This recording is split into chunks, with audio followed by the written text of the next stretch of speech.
Le rendez-vous du yachting était en septembre dernier. Ceux qui aiment les beaux bateaux, gros ou petits, vont passer un bon moment, du gadget au yacht hyper raffiné de plus de 45 mètres, en passant par les nouveautés technologiques ou esthétiques. Commençons par l'histoire. Oh, c'est une longue histoire. Une dame qui s'appelait Madame Bourré qui a commencé à faire un petit salon de quelques petits bateaux de plaisance dans le... Je crois qu'à l'époque, c'était côté Pentiro. Aujourd'hui, on atteint un nombre de 570 bateaux. 570 bateaux sur un endroit comme le vieux port de Cannes et le port Canto, c'est, vous le voyez par vous-même, une importante densité de bateaux, plus beaux les uns que les autres. Et donc, un éventail très important pour nos 50 000 visiteurs qui viennent découvrir à l'occasion du début de la saison de la plaisance qui s'ouvre par ce premier salon. Ils viennent découvrir toutes les nouveautés, toutes les créations. L'industrie du yachting est une industrie très créative qui crée beaucoup d'innovations, qui est un peu en parallèle. On peut le faire avec l'aéronautique pour des raisons de technologie, d'espace, de milieux marins difficiles, d'économie d'énergie bien sûr. Travaille sur beaucoup d'innovations de matériaux légers, performants, de technologies de motorisation et donc est assez précurseur dans ces nouvelles technologies.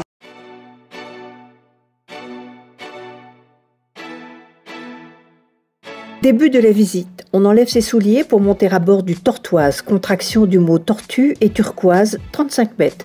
Ce n'est pas la seule particularité. Décoré avec les tissus Missoni, ce bateau est un modèle de technologie avancée pour le bien-être de la mer et des océans.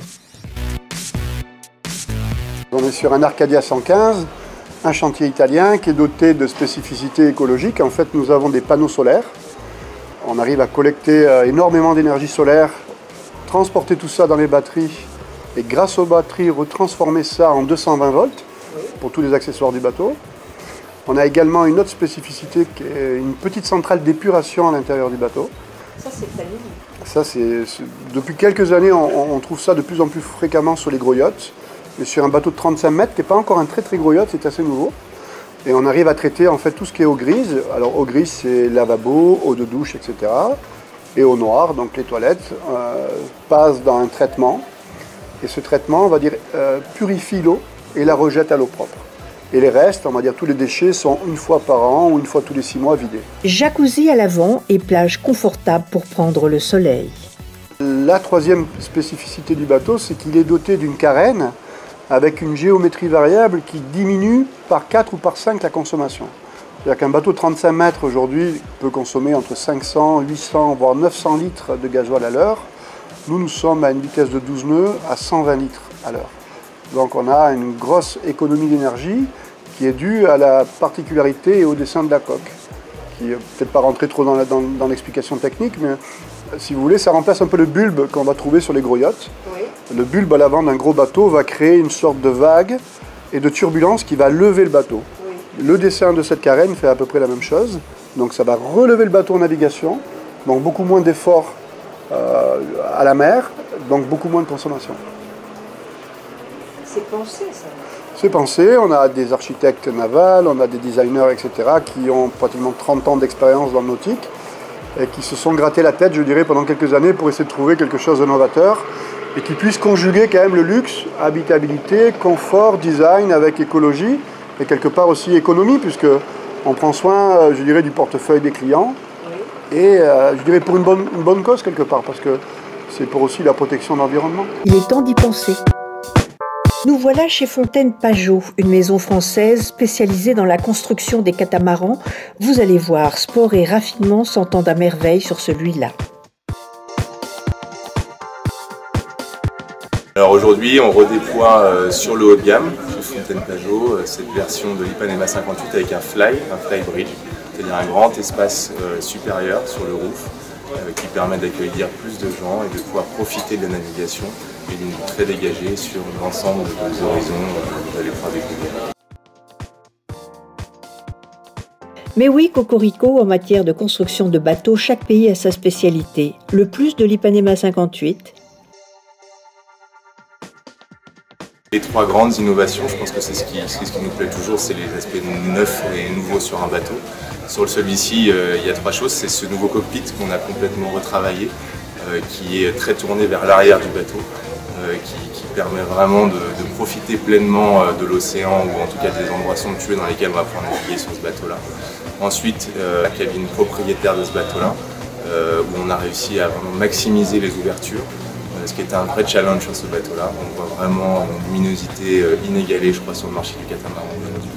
Et un aménagement qui est propre à Fontaine-Pajot, avec cette douche et ses toilettes en vis-à-vis, complètement séparées, qu'on peut appeler un peu à la française.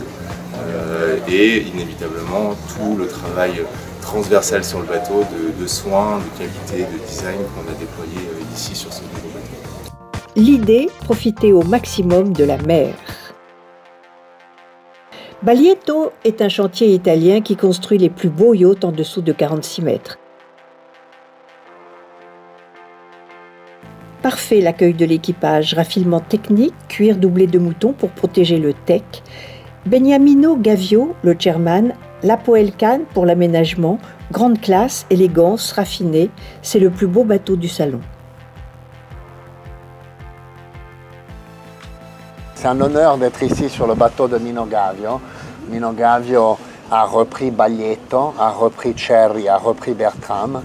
Il est en train de construire un vrai projet industriel autour de ses marques. Il a ressoulevé ses marques et on est sur son bateau Pachamana. Pour moi, c'est un plaisir de travailler avec lui. Garage Italia Customs a l'honneur et le plaisir de pouvoir collaborer avec Baglietto comme avec les autres marques dont M. Gavio est propriétaire. On vient de finir un bateau sublissime qui a un mas qui était comme le bateau de Gabriele D'Annunzio, où Baglietto et Garage Italia Customs, qui est ma nouvelle société, on a travaillé ensemble pour le rendre encore plus unique, encore plus particulier dans toutes les touches et les détails. Et je dirais qu'aujourd'hui sur mer, l'on ne trouve pas un bateau de ce genre. Et on a réussi à faire quelque chose d'unique, aussi bien d'un point de vue nautique, unique aussi bien d'un point de vue de reprendre quelque chose d'historique et le ramener dans l'ère d'aujourd'hui. Et à la fois, tout en étant méchant et furtif, c'est un bateau élégant et raffiné. On remarque les piqûres selliées sur les cuirs. Nino Gavio est avant tout un passionné du beau. Because I think that the boat must be good after many years also. It's something that you must know every day, and you must like the boat during your life. You can spend time with your family, with friends. You can have real good time on board. It's something that becomes yours in your art.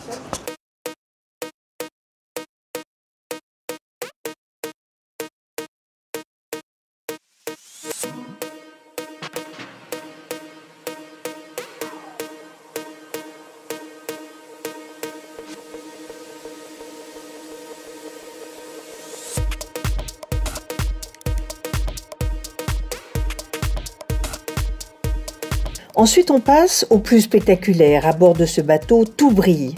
Les bois, les miroirs, techniques sophistiquées pour cacher la télévision et déco super recherchée.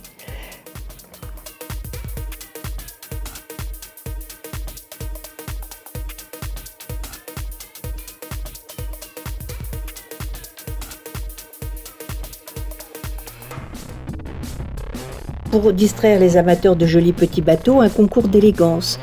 Il y avait quelques pépites.